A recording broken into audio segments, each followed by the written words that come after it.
saya menemukan kisah di Cina, sebuah kisah yang persis seperti perjalanan kisah Nabi Ibrahim yang dikenal dengan kisah perjalanan Tong Samcong melakukan perjalanan ke barat mencari kitab sucinya Dewa Brahma, ditemani Sun Gokong sama Cupat Kai. Ketemu di situ, ada titik temunya. Di India kemudian ada bangunan-bangunan keagamaan yang sama, hampir mirip dengan agama Nabi Ibrahim.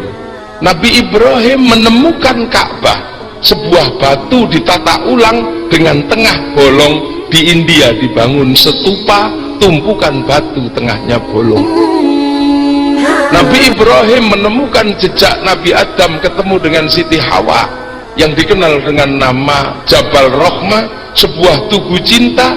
Di India kita temukan sebuah tugu yang dikenal dengan nama Lingga Yoni. Air suci Zam-Zam, ditemukan juga cerita tentang air, yaitu sumber Kailas yang merupakan sumber sungai Gangga, sungai Yamuna. Perjalanan Nabi Ibrahim menghasilkan penyembelihan putranya, kita temukan hari raya Gadri di agama Hindu.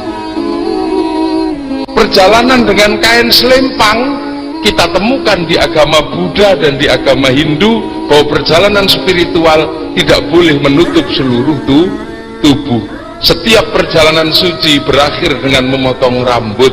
Kita temukan tahallul di Islam, dan kita temukan dalam agama Hindu Buddha gundul. Cuman batu irengnya yang agak beda. Kalau Hindu Buddha ini 12 biasanya ya. Orang Buddha habis digundul hitamnya 12 kalau nggak salah. Saya hitung ketika saya lihat film kungfu. Saya tidak tahu. Nah di Islam ada hitam kadang batu itu kan teman-teman Salafi. Ada kesamaan pada masa lalu. Dan Nabi Ibrahim kemudian punya hak prerogatif menentukan sejarah agama dunia, karena Nabi Ibrahim punya hak minta kepada Allah agar kedua anaknya diangkat menjadi nabi, yaitu Nabi Ishak sama Nabi Ismail. Nabi Ishak kemudian punya anak namanya Yakub, atau dikenal dengan nama Israel. Nah, Yakub punya anak 12 dikenal dengan nama Bani Israel. Dari Nabi Yakub inilah Bani Israel melahirkan keturunan-keturunan hebat. Salah satu keturunannya ada yang bernama Musa, atau lebih dikenal dengan nama Moses. Musa punya kitab namanya Taurat, menghasilkan sebuah agama besar yang sampai hari ini ada, namanya Yahudi.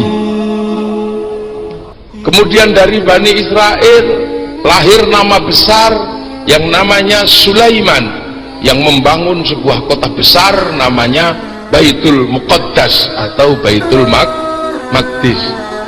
Dan dari Bani Israel kemudian lahir nabi besar namanya Isa alaihis salam, yang kemudian ada yang menyebutnya dengan nama Yesus Kristus, melahirkan agama besar yang namanya Nasrani.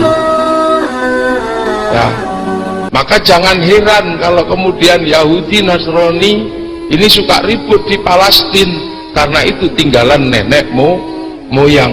Merebut sawah adalah rebutan antar keluarga, tapi kalau rebutan pematang biasanya rebutan sesama tetangga. Nah ini sejarah besarnya. Nah, kemudian akhirnya anak keturunan Nabi Ismail alaihi salam ada yang diangkat jadi nabi, namanya Nabi Muhammad sallallahu alaihi wasallam. Lah Nabi Muhammad sallallahu alaihi wasallam karena keturunan Nabi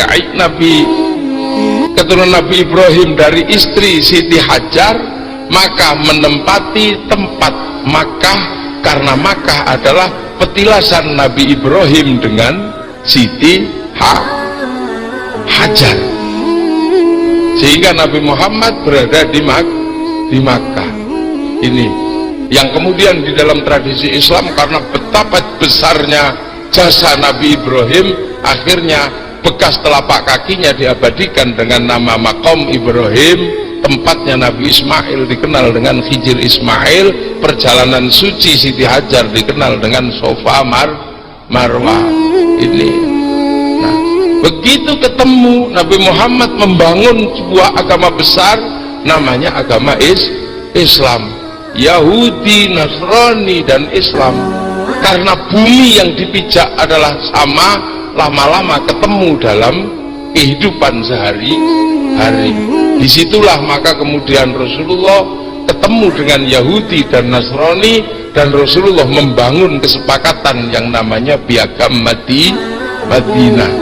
Ada yang ikut Piagam Madinah, tapi ada yang berkhianat dari Piagam Madinah. Ini bukan masalah agama, ini urusan manusia.